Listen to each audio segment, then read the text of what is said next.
Wow বন্ধুরা, এটা হলো একটি প্লাস্টিকের পাইপ। নরমালি যদি এই পাইপকে আগুনে তাপ দিয়ে ভাঁজ করাতে চাই তাহলে সেটা পূর্ণাঙ্গ ভাবে ভাঁজ না হয়ে ভেঙে যাবে বা চাকা লাগবে এবং এতে কোনো কিছুই প্রভাব করাতে পারবো না। হ্যাঁ বন্ধুরা, আজকে আমি দেখাবো কিভাবে খুব সহজে যে কোনো প্লাস্টিকের পাইপকে সুন্দরভাবে বাঁকানো যাবে বা ভাঁজ করা যাবে। এই ভিডিওটি স্যানিটারি মিস্ত্রিদের অনেক কাজে দেবে। এভাবে যে কোনো ধরনের প্লাস্টিকের পাইপ সুন্দরভাবে বিভিন্ন শেপে ভাঁজ করতে পারবেন। এজন্য লাগবে বালু বা মাটি। প্রথমে পাইপের এক মুখ যে কোনো কিছু দ্বারা বন্ধ করে দিয়ে পাইপের ভিতর বালু বা মাটি দিয়ে ভর্তি করতে হবে। এরপর অপর মুখটিও বন্ধ করে দিতে হবে। তো আমি দুটি মুখই কাগজ দিয়ে বন্ধ করে দিলাম।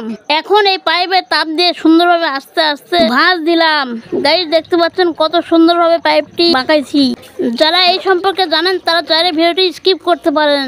Wow guys, wow wow, just অসাধারণ। তো গাইস, আজকের এই আইডিয়াটি আপনাদের কেমন লাগছে অবশ্যই কমেন্টে জানাবেন। আর ভিডিওটি ভালো লাগলে একটা লাইক একটা শেয়ার করে দেবেন। ধন্যবাদ সবাইকে।